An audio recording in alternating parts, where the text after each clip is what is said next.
Hello everyone, Earl Henderson, Primordial Defense. Thank you for watching. I have another Monday quarterback video for you. I'm going to play this video and talk about things that are going on, better explain what's going on, and talk about things that I think that are being done right and are done wrong. Here we go. Good afternoon, everyone. I'm Assistant Sheriff Laz Chavez, and I'm here to brief you on additional details as we know them today about the officer-involved shooting that occurred on Friday, November 4th, 2022. The involved officer is Officer Jamal Crosby. He's 27 years old and has been with the LVMPD since 2017. In this incident, Officer Crosby was armed with a Smith & Wesson MP-15 rifle equipped with a tactical light. The investigation revealed he fired 3 rounds. Officer Crosby is assigned to the Community Policing Division of Northwest Area Command. The suspect was identified as Rodney Finch. He was a 62-year-old white male adult, 6'2", 200 pounds. His picture is to my left. The investigation revealed Finch was armed with a Winchester stainless police 12-gauge shotgun, again, picture to my left. The investigation revealed that he did not fire any rounds during the incident. However, he did have 6 shotgun rounds in the tube and 7 additional rounds in his pocket. Finch's charges, had he survived, include assault with a deadly weapon, firearm, 2 counts, assault with a deadly weapon, firearm on a protected person, 5 counts. The details of the OIS are as follows. On November 4th, 2022 at 7:27 p.m., LVMPD dispatch received a 911 call from a citizen reporting a person with a gun outside the residence of 8400 Shady Shores Circle. The citizen reported that the male subject, later identified as Rodney Finch, reported that he was standing out in front of the residence and that Rodney had pointed a shotgun at him and his passengers as they were driving away from the neighborhood. Officers responded to the area and located the suspect's residence. From a distance, they could see Finch standing outside of the residence unarmed. Officers maintained a visual of the house from a distance as they waited for additional officers to arrive. Additional officers arrived and began to set up containment around Finch's residence.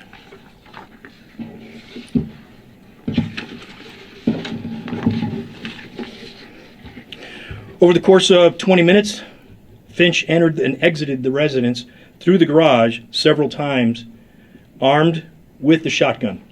Sometimes he'd walk out without the shotgun, other times he'd walk out with the shotgun. At one point, Finch exited with the shotgun, looked down the street at officers, and then went back inside as officers identified themselves and gave him several verbal commands. Ultimately, Finch again exited the garage, pointed the shotgun at officers as they were giving him verbal commands. Officer Crosby then, in fear for his life and those of his partners, fired 3 rounds from his rifle, striking Finch. Finch fell to the ground, and officers subsequently approached him as they requested medical personnel. Medical personnel arrived and immediately began life-saving measures, but unfortunately, Finch was pronounced deceased at the scene. I will now play you several body-worn camera videos depicting the OIS. Say, police department, drop what's in your head! Okay, before we get into this part, from what I've read, they haven't found any conclusive reasoning why this guy was doing what he was doing. They can't find out a reason why he's pointing the gun at the people in the car or why he was acting the way he was acting. They also did not give any background information on this guy in this news article that I read about mental health issues or anything like that. I would say that there's probably some type of mental health issue going on with this guy based off the description of what he was doing. That's just not normal behavior. It could be a number of things. It could be, the dude's, lost his job. He had a breakup with a significant other. Kids told him, if he has kids, kids could have told him they don't want to have anything to do with him anymore. he lost a game. I mean, there's any number of reasons why this guy could have flipped. And it's just a big unknown. I would say that it's plausible that this could be a suicide by police type of thing, where he did something to get the police to come there, i.e. pointing the shotgun at a car of people, and then once the police got there, he walked out with the shotgun, and then he walked back in, he walked back out.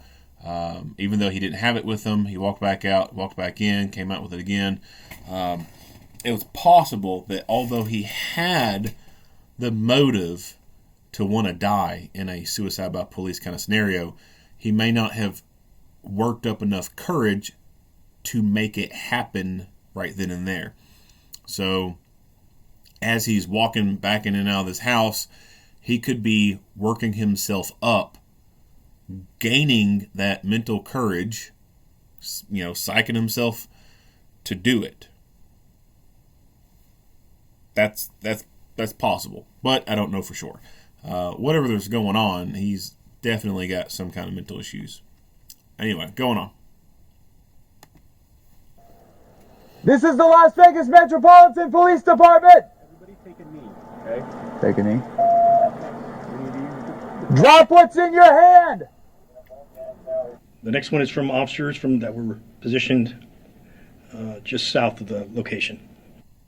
Male's coming out again. He has what appears to be a 413 in his hand, going towards the front door.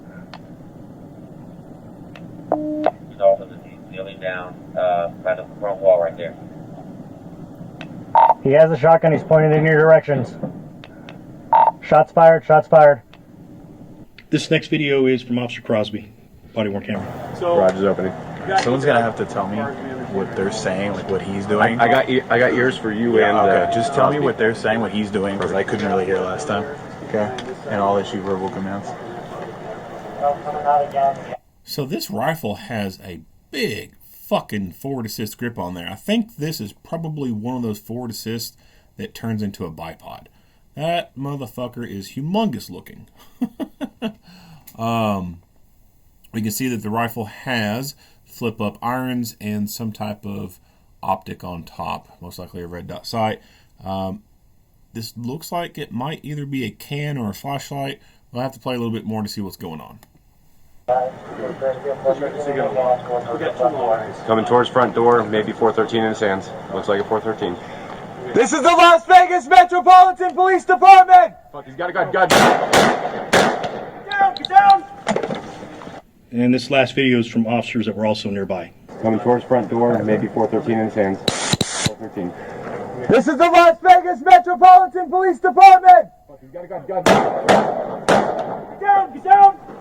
You can see a close-up of the suspect coming around. He's holding what appears to be a shotgun, and then he raises it and points it towards the officers. Okay, that concludes the briefing. Is there any questions from you folks? Go ahead. Did the suspect say anything on why he was carrying around his gun? What was his motive? We don't know. We talked to the neighbors. We talked to the victims that were there that day that had the gun pointed at him, and they said that he was speaking incoherently at times, but there's no real reason we can find at this point. How far was Finch from Officer Crosby when Officer Crosby opened fire? It was from across the street. I don't remember the exact distance, but it was across this two-lane street, and I think Officer Crosby was on the sidewalk. All right. Thank you, folks. All right, so that was very short and sweet. Let's go back to this. Okay, so after hearing him shoot, I don't think he has a can on the gun. I think what we're seeing right here is a flashlight on the rifle, a weapon-mounted light. This is probably one of my biggest chief complaints when it comes to these videos, these type of officer-involved shooting videos. Officers respond to a call where a person's got a gun or there's been shots fired, and they neglect to get out with their rifles. Now, obviously, they have done the right thing. They have gotten out with their rifles. So they are doing the right thing. if you are going to something that could be a gunfight, or you know that what you're going to is going to turn into a gunfight, you're going to an active gunfight, you want to bring a rifle. And you want to bring your friends who have rifles. Rifles will dominate a gunfight. Rifles are more accurate than a pistol. They have a longer barrel. There's more points of contact on that rifle to be able to stabilize the overall system to make it more accurate.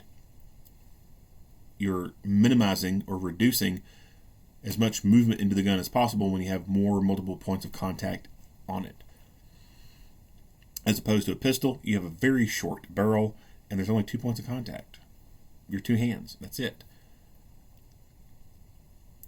And the minimalist amount of movement in a handgun with a very short barrel. At close distance, being off by just a little bit by the movement doesn't matter a whole lot. But as you start adding distance, that little bit that you're off equals to being really way off. The terminal ballistics are night and day. Pistol calibers suck. I don't care what you carry. 9, 40, 45, they all suck. Rifle cartridge is devastating. It will very rapidly incapacitate a threat. Better, more efficiently than a pistol cartridge. It may take only 1 to 3 rounds from a rifle with good shot placement to rapidly, almost damn near instantaneously incapacitate a threat. Whereas with a pistol, it may take anywhere from 1 to 15 rounds into getting good shot placement to get a threat to rapidly incapacitate. Of course, when the shooting is done, that is with the intention of stopping the threat. Of course, we all know that when you use deadly physical force, there is a chance that a person is going to be very seriously injured and or killed. And when it comes to people being shot with pistols, there are a lot of people who are still walking around today who've been shot multiple times with pistols. But as far as rifles go, there's not that many people walking around who've been shot multiple times with a rifle. So rifles are good to have, and I like the fact that they got them out. They're able to get some standoff here. They're not behind the greatest cover. Vehicles suck as cover. But they got some standoff. They are behind some kind of cover. You see there's some type of bright light. This is probably from a car's spotlight. They got bright light shining towards here. That way if this guy looks out, he's just going to see bright lights, hopefully. There are artificial lights from the street lights. It's possible that he could see silhouettes of people out there, but hopefully as much bright light that you could be shining towards there is going to make it harder for them to see out. And with these rifles having that standoff distance, they can make very accurate hits with them versus if they had pistols aimed at him. If this officer had a pistol and he fired 3 rounds, there's probably a pretty good chance that none of those 3 rounds would have hit the guy. But with rifle, longer barrel, more points of contact, it's more stable. There's less movement in that. It's more accurate. So he was able to get good incapacitating rounds on target. Stop the threat.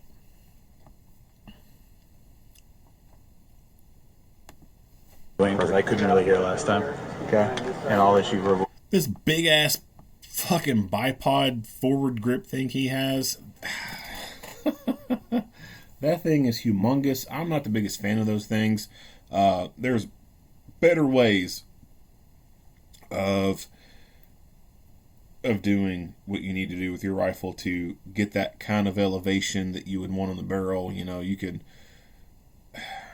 don't need that big clunky ass thing on there. That's just, it's a waste. It's a waste of rail space on the gun. You can have a better, forward vertical grip on there, a mag pull one, or even the the slanted thing. I forgot what it's called. Have that on there and still get, good secondary hold on that rifle. And if you need to bipod it or do what the bipod could help you do, you can use your hand to provide that elevation, like a pull stick. When you're at a pool table, you can use your hand to control the elevation of that pool stick. So you could use your hand to do that kind of movement for you. You can use other materials around you to sandbag the rifle, so to speak. So if you have like a go bag or something like that, you could throw that go bag down and then prop the rifle on top of it and then work off of that. This kind of setup is just not useful in my opinion. And the quality of that stuff just isn't great. There's better things out there. I can't really tell for sure what kind of optic he has.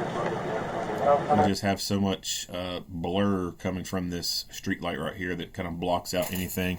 It doesn't look like anything like an aim point or an EOTech. So it's got to be some kind of off-brand thing. It might be a Holosun. I'm not really sure. But it's nothing that you would typically see from a premier, tier 1 unit or anything like that. Or even mid-tier. Coming towards front door, maybe 413 in his hands. Looks like a 413. This is the I'm actually seeing more of it, so it's a little bit bigger than what I thought it was. At first, I just thought it was like a square shape. So this could be an aim point. It's hard to tell Las for Vegas sure. Metropolitan Police Department! Fuck, he's got a gun. Get down, get down! And this last video is from officers. Doing because I couldn't really hear last time. Okay. And I'll issue verbal commands. Yeah, I just can't make it out very well because of the lighting. Vegas Met down! Fuck, he's got a gun. Yeah, can't tell very well. When it comes to accessories on the rifle, first of all, you need a good rifle, right? When it comes to life-saving equipment, you need quality things. And there's a reason why your professionals do not use certain things. So you got to have a good rifle, and you need good iron sight, backup iron sights. You need a good red dot optic or holographic sight, and you need a good weapon-mounted light and a good sling. So for that rifle, you need good backup irons, a good optic, good light, and a good sling. So 4 basic things there on top of that rifle. There are companies out there that produce things that kind of work like what the professional stuff does, but they don't hold up very well. There's a reason why professionals don't use those cheaper products. They just don't last very well. I did a video, where was it? Phoenix. It was Phoenix Police. They had an Enforce weapon-mounted light on the rifle. Enforce is not known for being a very robust light. Again, there's a reason why you don't see Navy SEALs and Special Forces and all them using Enforce weapon lights on their guns. There's a reason why you see them pretty much exclusively using Surefire products. They're just known to work. They're known to take that abuse and keep on working. Cheaper stuff, not so much. So you got to have good quality stuff on the rifle. But from the lighting, I can't even really tell what he's got on there.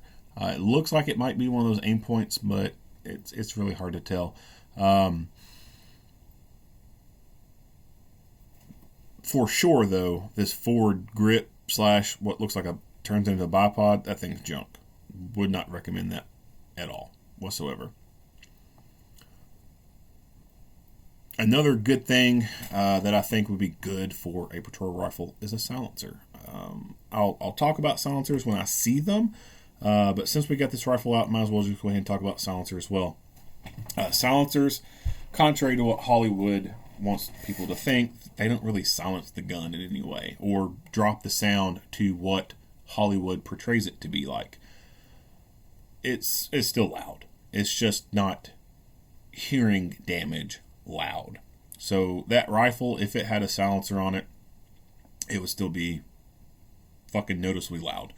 The only reason why they're called silencers is because that is the name that was on the patent when it was invented, and because that's what was on the patent, that's what goes on government forms for these things when they are sold.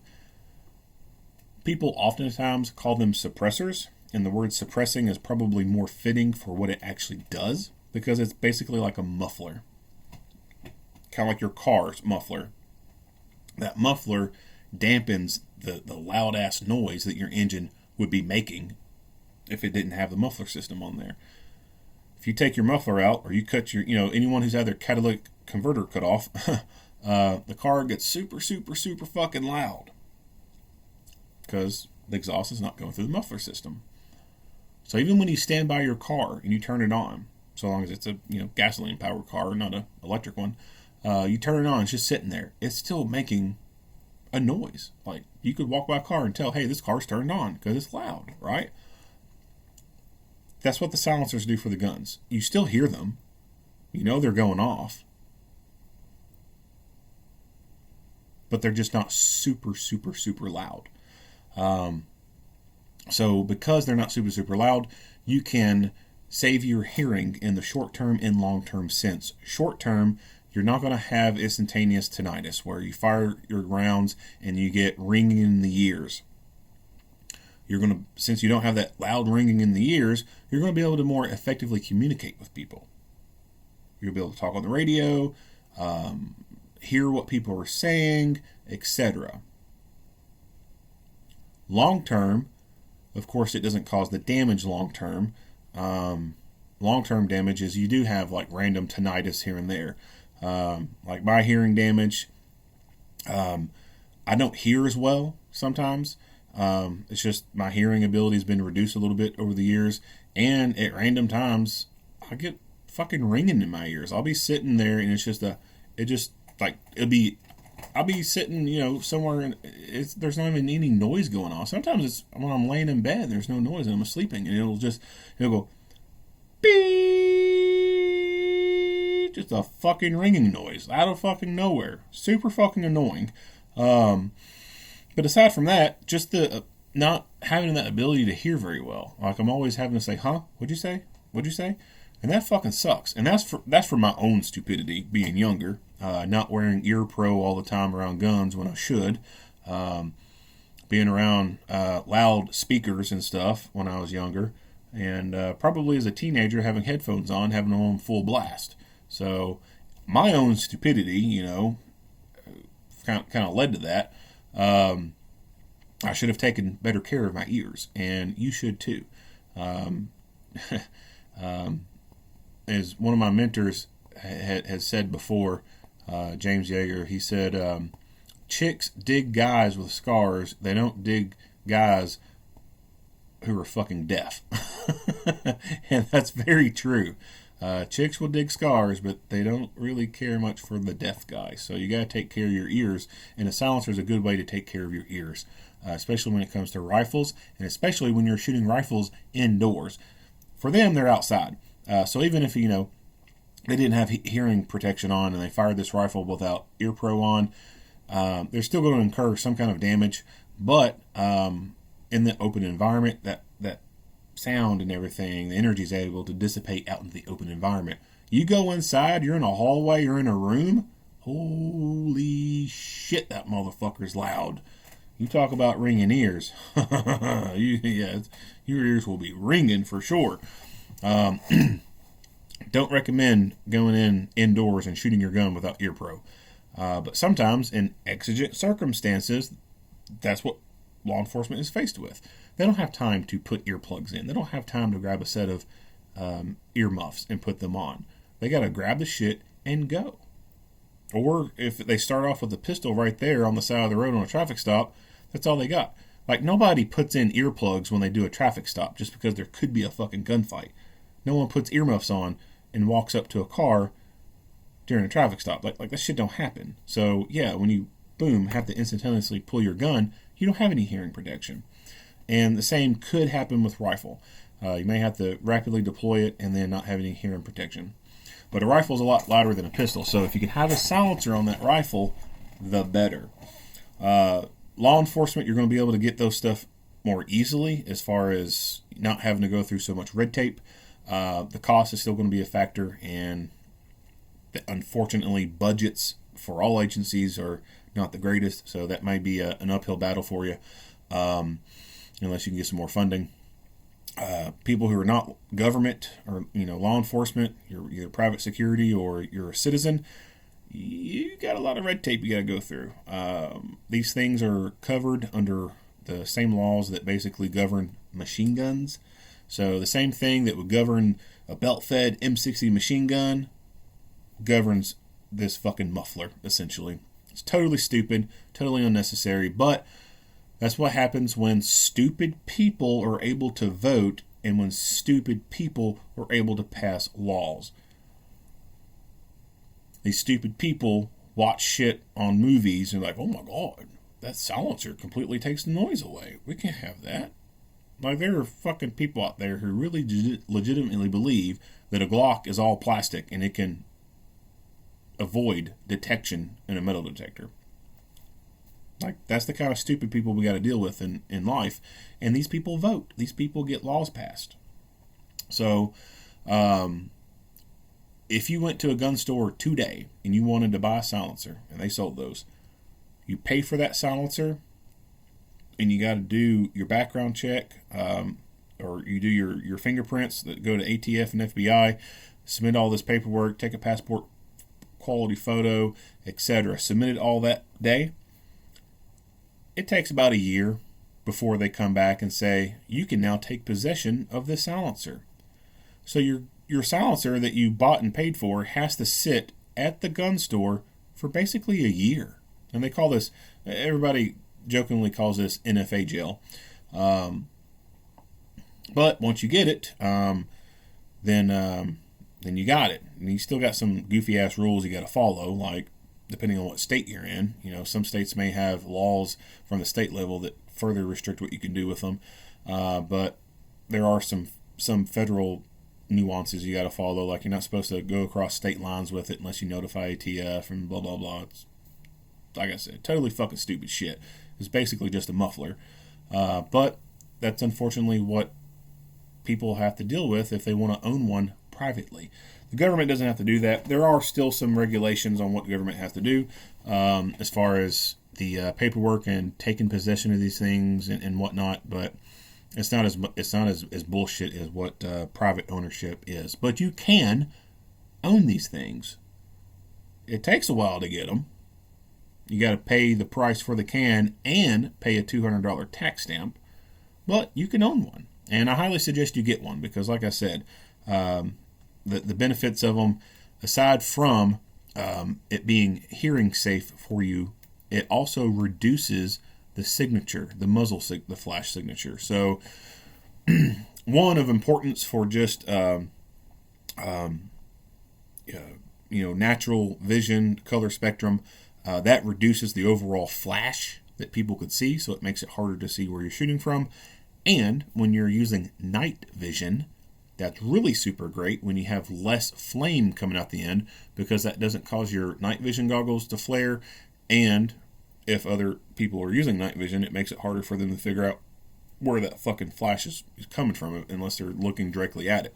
So there are a couple more benefits to a silencer other than it dampening the sound.